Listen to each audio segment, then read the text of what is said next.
হাইকোর্টে স্বস্তি অভিষেক বন্দ্যোপাধ্যায়ের। দক্ষিণ 24 পরগনা আমতলায় তার অফিস ভাঙার উপর স্থগিতাদেশ দিল আদালত। পরবর্তী নির্দেশ দেওয়া না পর্যন্ত কোনো পদক্ষেপ নয় বলে নির্দেশ দিলেন বিচারপতি রাজা বসু চৌধুরী।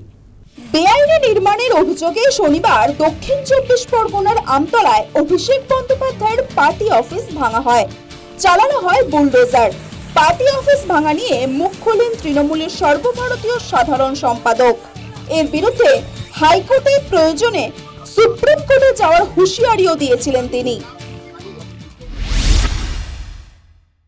যদি কোনো অবৈধভাবে সরকারি জায়গা দখল করে পার্টি অফিস কেউ করে, সে পার্টি অফিস আপনারা যথাযথ সরকারি ব্যবস্থা নিতে পারেন, আমার কিছু বলার নেই।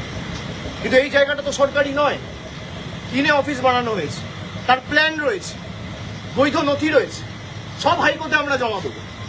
তারপরেও আপনারা ক্ষমতা দেখাতে গিয়ে যে ধারায় আপনারা এই অত্যাচারগুলো করেছেন, একই আইনের একই ধারায় 31-এ ফিরিয়ে দেবো সুদ সমেত, কথা দিয়ে গেল। এই মামলা নিয়ে আগামী দিন হাইকোর্টে যাব এবং যাদের ভিডিওতে দেখা গেছে হাইকোর্ট সুপ্রিম কোর্ট করে যত দূর যাওয়ার যাবো, এদের ব্যবস্থা ঠিক করবো আইন।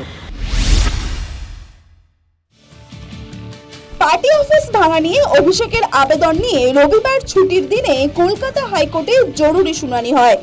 দুপক্ষের সওয়াল জবাবের পর ভাঙার উপর স্থগিতাদেশ জারি করেন বিচারপতি রাজা বসু চৌধুরী। পরবর্তী নির্দেশ না দেওয়া পর্যন্ত নির্দেশিকা বলবৎ থাকবে বলে জানিয়েছেন। কোর্টের রায়ের পরেও অভিষেককে নিশানা করেন বিজেপি নেতা অভিজিৎ দাস ওরফে ববি। তৃণমূল সাংসদকে কটাক্ষ করতে ছাড়েননি। সাময়িক স্টে অর্ডার যে জেলা প্রশাসনকে বলা হয়েছে যে আপনাদের তথ্যগুলো দিন, নেক্সট ডেটে এটা শুরু হয়ে যাবে। আমি আশা করি বিচার ব্যবস্থার উপর আমার ভরসা আছে। ওয়েস্ট বেঙ্গল পঞ্চায়েত অ্যাক্ট অনুযায়ী এটা হচ্ছে পুরো বেআইনি বিল্ডিং।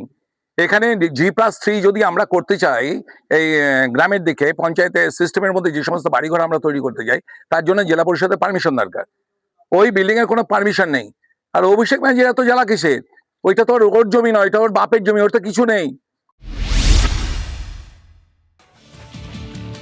ভাঙার উপর স্থগিতাদেশ জারি করা হলেও পুলিশ যে সমস্ত জিনিসপত্র পার্টি অফিস থেকে বাজেয়াপ্ত করেছে তার উপর কোনো হস্তক্ষেপ করেনি।